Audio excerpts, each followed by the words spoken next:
ahora se está apagando. ¿Verdad? Correcto. Entonces, ya con nuestra actividad de clase en la mano, ¿verdad? Ya todos tenemos lista nuestra actividad. Y lo que vamos a hacer con esa actividad es, en la parte, ¿verdad? La actividad está diseñada más o menos así, ¿verdad? Ustedes tienen su hoja, está el texto en esta parte, tienen un recuadro en la parte superior del recuadro. Este modelo estaba dibujado así con unos gatitos.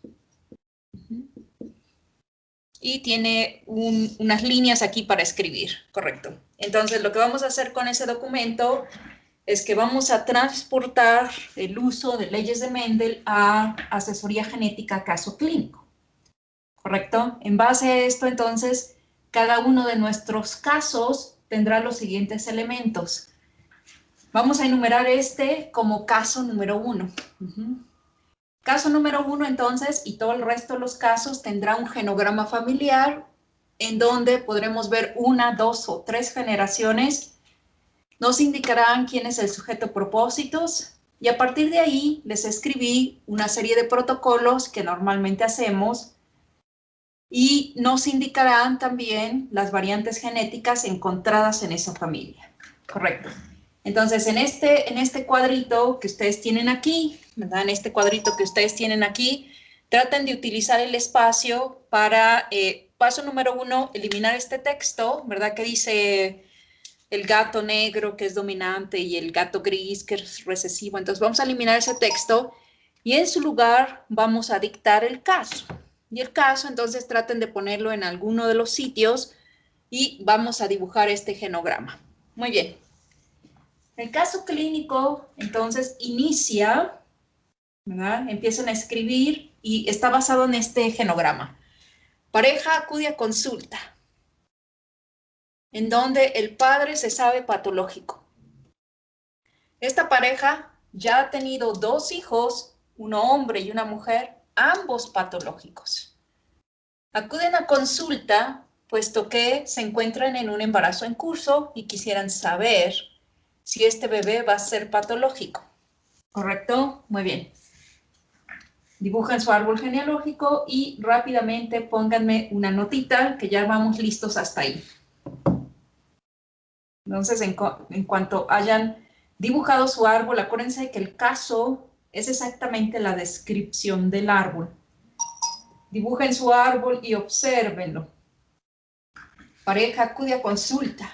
El padre se sabe patológico. Tienen ya previamente 2 hijos, un hombre y una mujer, en donde también los pediátricos fueron patológicos. Y acude a consulta con este nuevo embarazo para saber cuál es posibilidad, ¿verdad? De que este bebé presente el evento patológico. Muy bien, listos. Pónganme una notita en el chat conforme vayan terminando hasta ahí.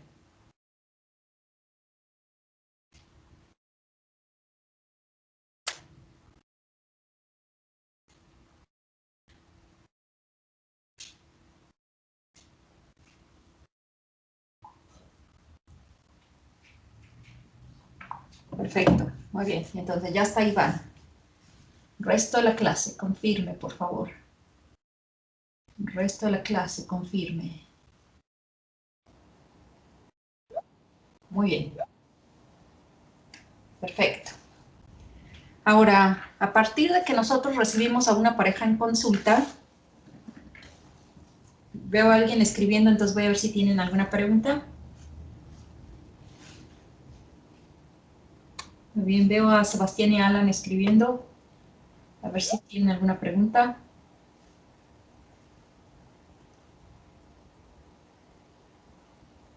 Muy bien, en lo que terminan de escribir y veo si es alguna pregunta, existe una serie de protocolos que nosotros debemos seguir. Protocolo número 1, y esto es en base, ¿verdad? Justamente a lo que aprendimos de patrones de herencia. Entonces, observen lo que tienen ahí. ¿Podríamos inferir qué patrón de herencia presenta?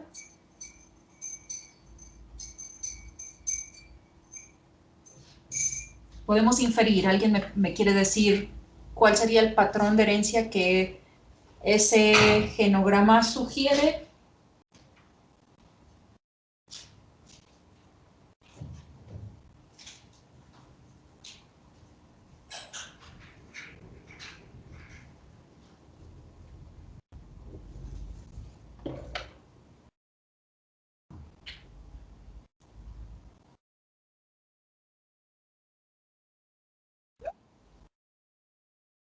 Muy bien, alguien dijo recesivo. Y Camila, ¿por qué crees que es recesivo? ¿No? Por ahí alguien puso que ligado a X. ¿Me escucha, doctora? Adelante.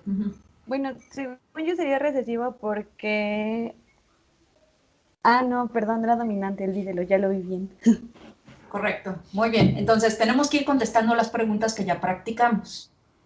Primera pregunta sería, ¿afecta a hombres y mujeres por igual? Aparentemente sí. Segunda pregunta sería, ¿salta generaciones? Y entonces aquí veo que inmediatamente la respuesta es no. Ahora, las recesivas sí salta generación, entonces ahí inmediatamente descarto las recesivas, ¿correcto? Ahora, si voy a mi siguiente punto, que eran mitocondriales, entonces aquí la madre no es la afectada, entonces la descarto. Y solamente me queda ligada X o dominante. Ahora, hay mujeres afectadas. Entonces, por ese punto, entonces diría yo no, y definitivamente esto sugiere, ¿verdad? Sugiere un modelo dominante. Entonces, aquí la sugerencia es dominante, sugiere, aquí le ponemos dominante por el árbol genealógico, ¿correcto? Entonces, muy bien. Siempre es importante, por eso tuvimos que ver antes primero la clase de patrones de herencia. Entonces, con el patrón de herencia me puedo dar una idea. Entonces, para establecer el cuadro clínico, ¿verdad? Este sujeto de estudio, ya mi patrón de herencia sugiere dominante. Ahora, tengo que hacer historia clínica de los 3 sujetos, ¿no? Uno para ver que sea el mismo evento patológico, etcétera. Y entonces vamos a decir que ya hicimos un diagnóstico de cuadro clínico. Y entonces, conociendo el evento patológico, que eso entonces después se suma a todo este evento que estamos haciendo, porque posteriormente, una vez introducidos los temas clínicos, yo les dicto una serie de datos. Y una vez en la serie de datos, ustedes establecen, no solo por el patrón de herencia, pero por la serie de datos, qué patología es. Una vez diciendo, entonces ya sé que es esta patología, vamos a ponerle una X, ¿no? Porque todavía no han visto los cuadros clínicos, que es nuestro siguiente tema. Una vez que han visto los cuadros clínicos, entonces ya saben qué gen está asociado. Y una vez sabiendo el gen asociado, entonces solicito la secuencia de DNA de ese gen, ¿no? No es que voy a mandar a secuenciar 30.000 genes. Acuérdense que dijimos que, de acuerdo a la revista del año 2000 del genoma humano, en la revista Science, dijeron son 30.000 genes comprobados. Y entonces no puedo solicitar 30.000, pero sí puedo solicitar uno, ¿correcto? Ahora, de ese uno, ¿verdad? Mando a secuenciar generalmente el padre y la madre. Porque entonces, ¿verdad? Si secuencio al padre y la madre, sé qué variantes pueden heredar los hijos. ¿Correcto? ¿Dudas hasta ahí?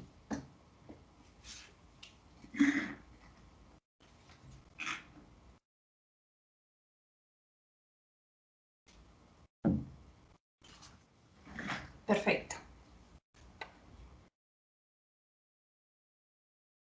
Entonces también escriban esta listita, ¿verdad? Que sería el protocolo de seguimiento.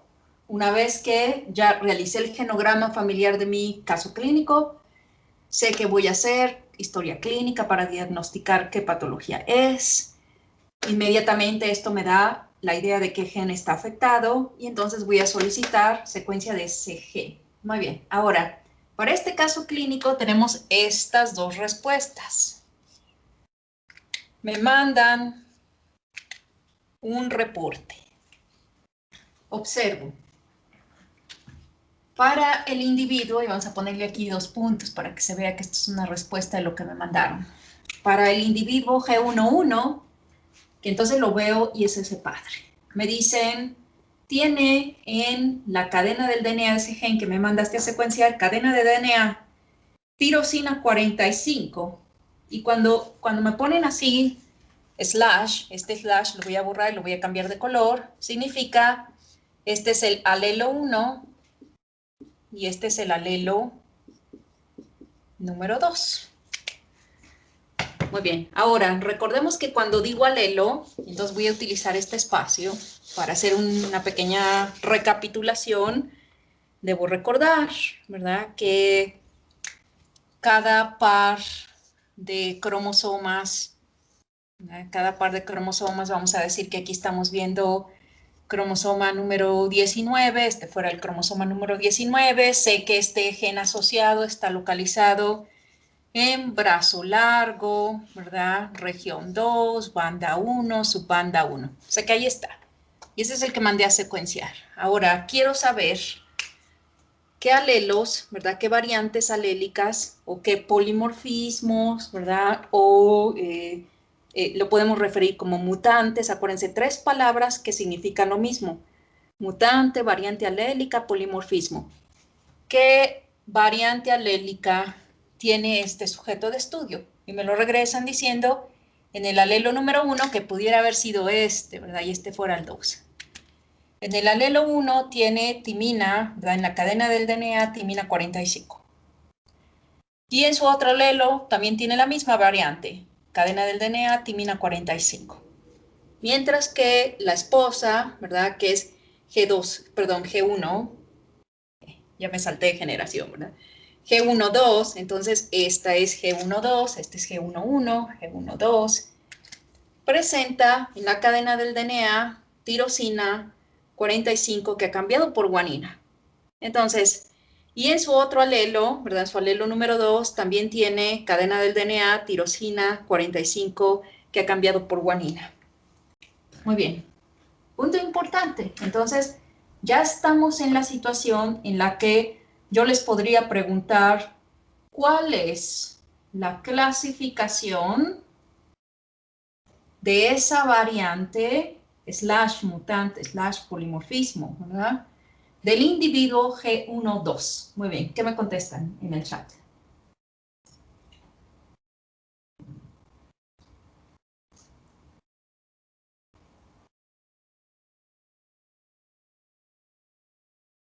Correcto, ¿puntual qué?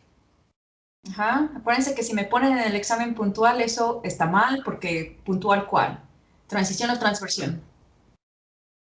Correcto, transversión. Muy bien. Debemos recordar que timina y citosina pertenecen al mismo grupo, mientras que adenina, guanina al otro grupo, y entonces transversión. Correcto. Muy bien. Ahora, de acuerdo al estudio que tengo ahí, ¿cuál de las dos variantes alélicas, es la patológica?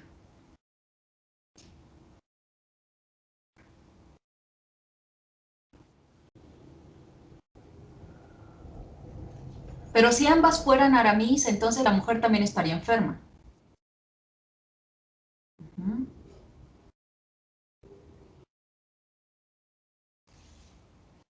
Entonces Alexis dijo el de G11, que ya me habían mostrado aquí arriba que el padre era patológico. Entonces veo que me regresaron de secuencia y digo, de acuerdo a la secuencia, parece ser que este es el patológico. Y de acuerdo al diagrama que tengo arriba, resulta que este parece ser el sano. ¿Y eso qué significa entonces? ¿Qué le sugiere?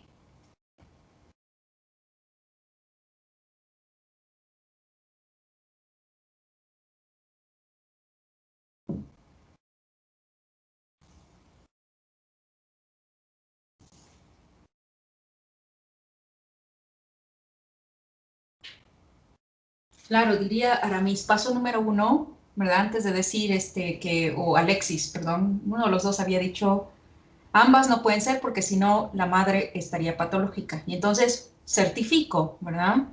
Porque pensaría que a lo mejor esa mutación, que sería timina que cambie por guanina, me sugeriría que a lo mejor esa era la patológica y certifico, ¿verdad? Mando a preguntar a mi laboratorio y verifico que las muestras fueron entregadas correctamente. ¿no? Dice, Anaí dice que es una mutación silenciosa a la madre, pero si fuera silenciosa, Anaí, entonces me hubieran tenido que decir que aquí hubo un cambio, ¿verdad?, de timina por algo. Y al parecer, ahí no hay un cambio, ¿verdad? En la madre, entonces esta que es de la madre, donde hay una mutación, dice, si fue silenciosa, querría decir que funciona biológicamente como esta. ¿Verdad? Si esta mutación fuera silenciosa, biológicamente funcionaría como esta. Y entonces ambos pacientes serían patológicos, no sería sana. Ah, Camila dijo, pero ¿podría ser sana portadora? Muy bien, buena pregunta, Camila. Pero aparentemente, ¿verdad? Cuando hago ese análisis, puedo ver que hay dos variantes diferentes. Ahora, su pregunta es, ¿podrá ser posible que la madre sea sana portadora? Pero acá tengo una mujer patológica. Y en las patologías donde las mujeres, ¿verdad? Donde las mujeres son sanas portadoras, querría decir que si este fuera el evento, y lo voy a pintar, si esta fuera una mujer sana portadora, entonces esto me sugeriría, como alguien arriba había puesto una herencia ligada a X, si esta mujer fuera sana. En esa situación sí lo podría pensar. Sin embargo, no fue así. Y entonces lo regresamos, ¿no? Esta está sana, sana. Y esta está patológica. Entonces, con eso, con ese tipo de eventos, sanas portadoras, descarto. Ajá. Muy bien, vamos a ver. ¿Qué más podemos inferir entonces de esa mutación?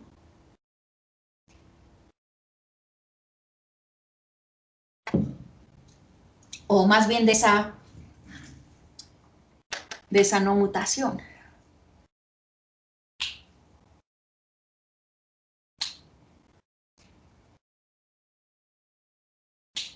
Piensen en los tipos. Tenemos una clasificación. Diapositiva número 23 del set. Diapositiva número 23 del set de mutaciones, en donde trae todas las posibles clasificaciones de acuerdo al fenotipo. De acuerdo al fenotipo, entonces podremos tener letales, subletales, condicionales, neutras y... falta la que es aquí. Ajá. Correcto, Sheila, muy bien, beneficiosa. Es decir, a veces el cambio, ¿verdad? A veces el cambio en un nucleótido confiere impacto biológico. Y el impacto biológico no siempre es patológico. Entonces aquí esta pequeña mutación confirió un beneficio. Entonces esta que le confirió sano es una mutación beneficiosa.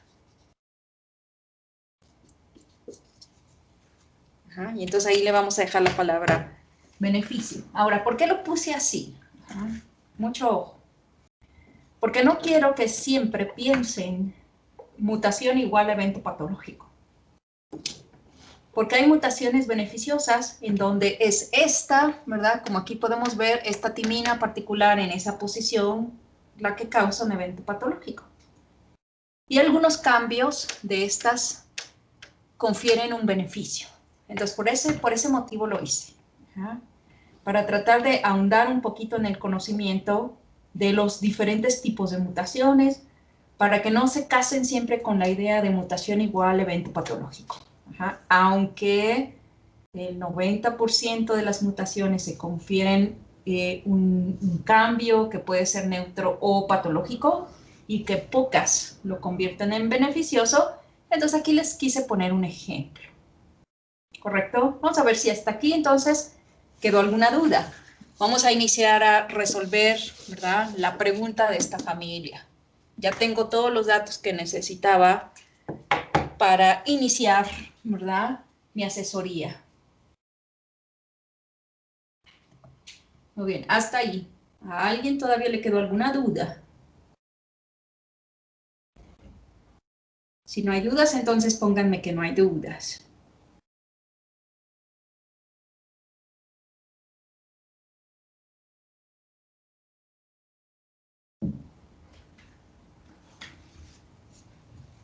Es importante para mí que todos vayan entendiendo el por qué vamos proponiendo los casos, ¿no?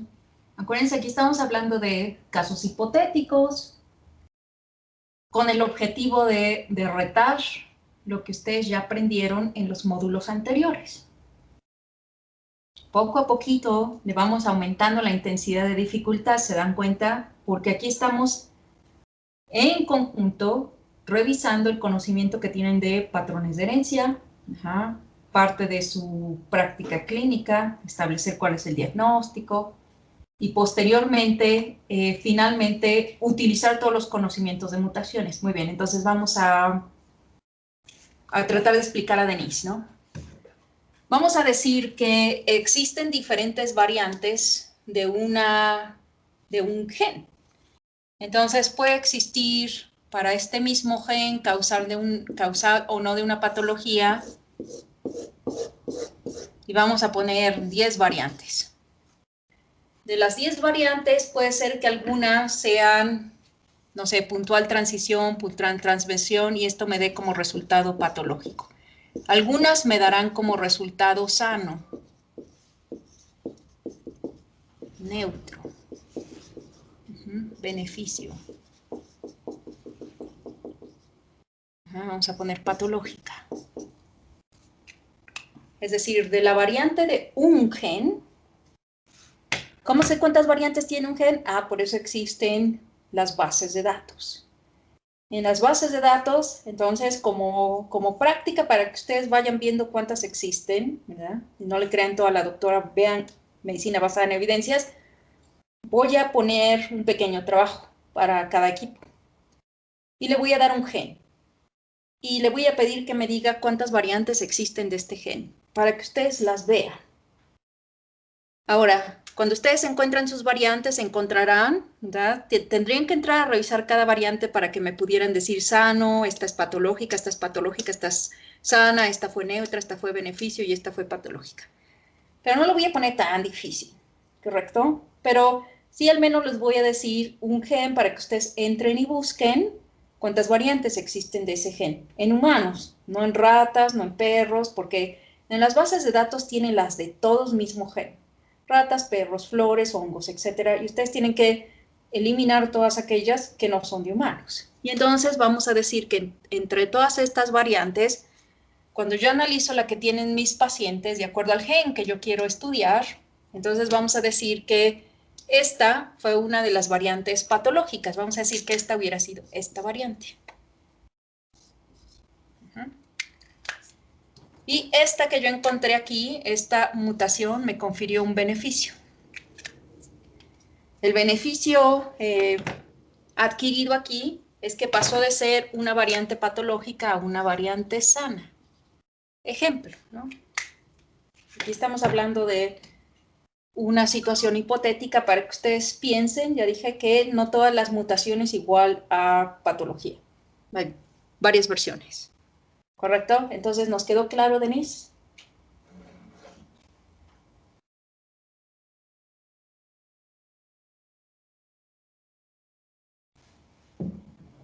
Perfecto. Muy bien. Muy bien. Entonces, una vez entendiendo esta situación de lo que esa familia tiene, bien, entonces vamos a borrar esta explicación para utilizar este espacio. Ajá. Entonces ya elucidé cuál es cuál. Vamos a poner la sana. La voy a poner en color azul. Ajá. Y la patológica la voy a poner en rojo. Ahora, ya con estos datos, en su diagrama van a utilizar este famoso cuadro de Punnett. Ahora, ¿qué es un cuadro de Punnett? Todas las leyes de Mendel aparentemente se resuelven con un cuadro de Punnett. ¿Qué es ese famoso cuadro de Punnett?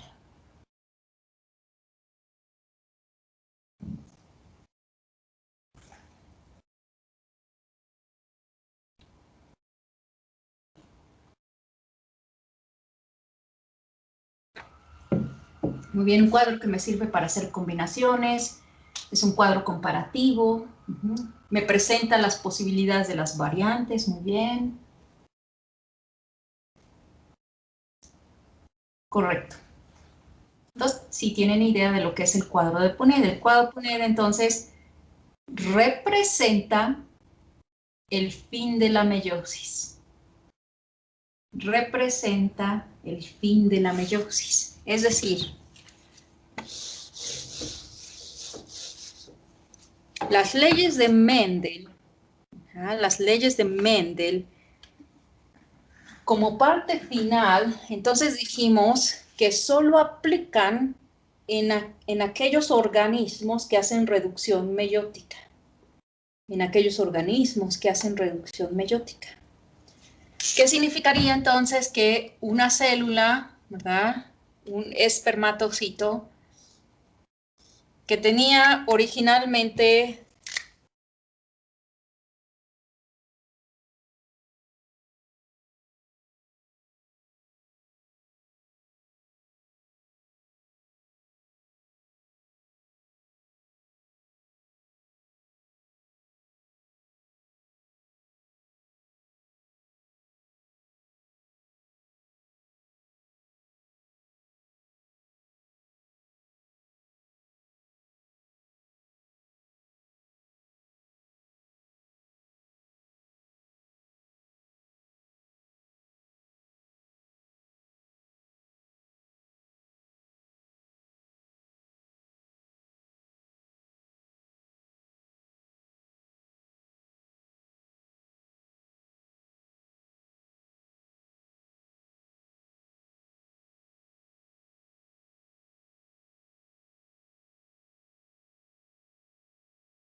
Listo, regresé. Estoy cambiando de computadora a ver si esta mejora.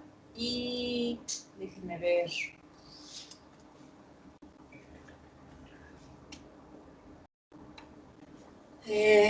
Pónganme en el chat si ya me pueden ver y oír bien.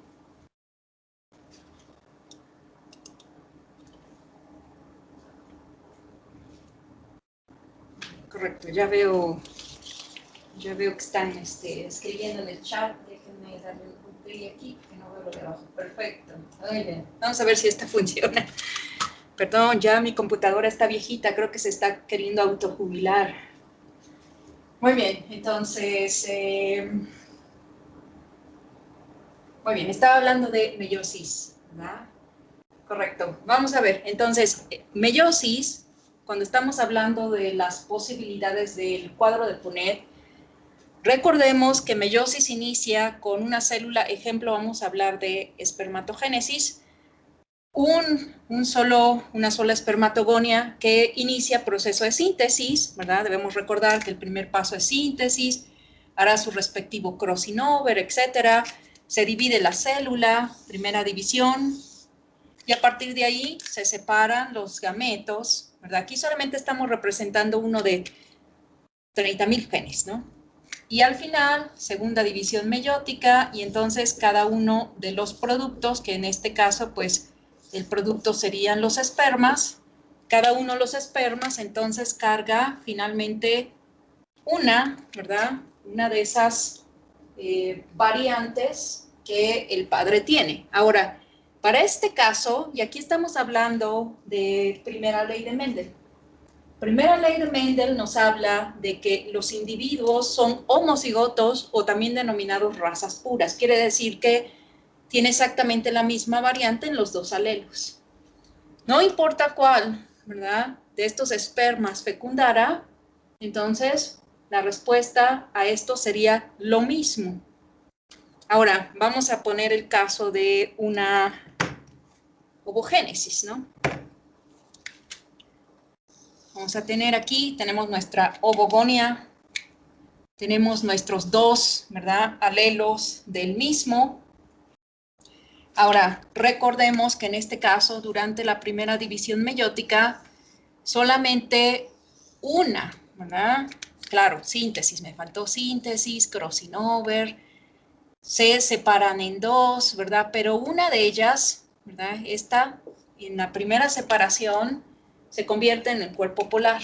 Entonces vamos a ponerla aquí, se convierte en el cuerpo polar y se desecha. Ahora, esta célula, ¿verdad?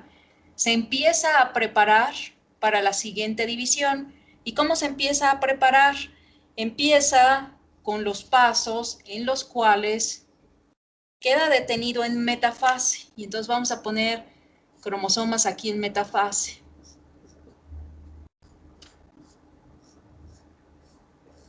Es decir, los óvulos quedan exclusivamente detenidos en metafase, siendo justamente entonces estos cromosomas que quedan en esa posición, y por ese motivo, aunque ya hablamos un poquito de esto con respecto a enfermedades mitocondriales, etcétera, he traído meiosis a muchas clases. Esta no se separa, ¿verdad? Si el óvulo no es fecundado, se elimina en metafase, pero si es fecundado, y entonces aquí vamos a poner el paso, si es fecundado, entonces aquí vamos a poner el esperma tocando un punto en la membrana, ¿verdad? Un punto en la membrana de este óvulo. Entonces los cromosomas, unos se vienen hasta este polo, los otros se van al otro polo, y habíamos dicho que nuevamente uno de estos se convierte en el cuerpo polar, ¿no? Esto se elimina, se forma el cuerpo polar. Muy bien. Dice su compañero, 10 minutos. Muy bien, correcto. Ahora, esto es importante porque no importa cuál variante tuvo de origen, y aunque en el óvulo, ¿verdad? Si aquí dibujo, solamente va a quedar una de estas igual. Entonces, es un evento al azar, no sabemos qué óvulo o qué esperma finalmente es el que va a fecundar o cuál va a generar a este individuo. Por ese motivo, entonces, el uso de los cuadros de Punnett, entonces vamos a poner aquí un pequeño cuadro de Punnett, el uso de este pequeño cuadro de Punnett me representaría, ¿verdad? Si pongo aquí las variantes alélicas que tiene el padre, ¿verdad? Las voy a poner en rojo, y las variantes alélicas que tiene la madre, entonces aquí las vamos a poner en verde. Cuando se desglosa este famoso cuadro de Punnett, lo único que significa es estas 4 posibilidades del esperma, constituyendo entonces así, estos fueran los espermas con ese alelo, y el óvulo, el cual no sabemos cuál de las 4 divisiones va a quedar, por consiguiente, entonces estimamos las posibilidades. Esta sería la posibilidad del embrión número 1, ¿verdad? Posibilidad 2 para este embrión, posibilidad 3 para este embrión, posibilidad 4 para este embrión. Y entonces, por eso es importante recapitular que en la primera ley de Mendel siempre dice uniformidad. La cruza de los híbridos, la cruza de los híbridos me da como resultado que todos, la descendencia o las filiales, sean del mismo genotipo, ya vimos ahí, misma posibilidad de heredar ese gen del esperma, o misma posibilidad, no importa cuál hubiera sido la versión final de este óvulo. Y entonces aquí estamos hablando de uniformidad. Primera ley. La cruza de los híbridos me da como resultado uniformidad. Y además, tal como Mendel lo describió, que se exprese aquel gen que es dominante. Entonces, última pregunta para la clase antes de que empiece a pasar lista, era ¿cuál de esos, cuál es la probabilidad de ese bebé de ser patológico?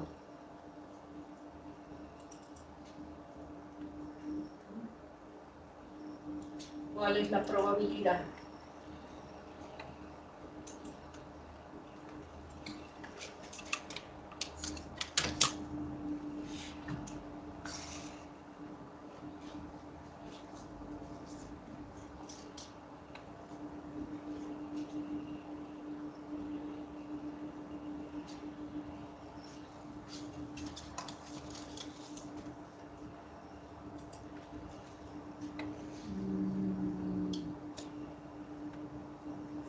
%. Entonces, vean esto. Esta combinación me da patológico, porque tiene este alelo rojo que es patológico. En el modelo dominante, los genes que son dominantes, recuerden que van a inhibir al recesivo, ¿correcto? Entonces, vamos a tratar de explicar esto. Y entonces, nuevamente, este que también tiene un alelo patológico sería patológico, este también sería patológico, este sería patológico. La primera ley de Mendel me dice que una vez heredando uno de los alelos que hacen que se exprese dominante, sería patológico. Dice Aramis, pero ahí no importa si es hombre o mujer. Mira esto, no importa. No importa si fue masculino o femenino, el resultado fue el mismo. Por eso la primera pregunta de los patrones de herencia dice, ¿verdad?, que afecta a hombres y mujeres por igual. Por consiguiente, en ese primer resultado del cuadro de Punnett, sería patológico, ¿no? Ahora, estoy tratando de abrir mi lista, pero como en esta computadora no tengo nada ensamblado donde lo necesito, déjenme ver si puedo abrir mi lista.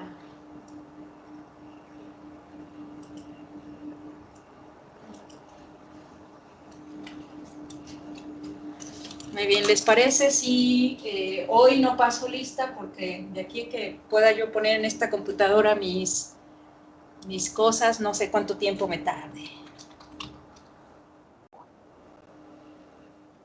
Entonces, ¿qué les parece si el lunes me dicen, ¿verdad?,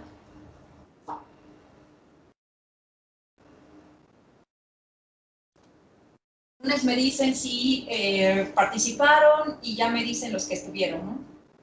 Entonces, de modo, no puedo pasar lista de que pueda yo cargar estos sistemas en esta computadora. Muy bien. Perfecto, gracias por su comprensión, ¿verdad? No sé qué le pasó a mi otra compu. Ayer también nos hizo eso antes de empezar la clase, justo antes de empezar, pero funcionó bien todas las clases y hoy de plano no quiere trabajar, ¿no? Perfecto. Entonces nos vemos el lunes, cuídense mucho, nos vemos el día lunes.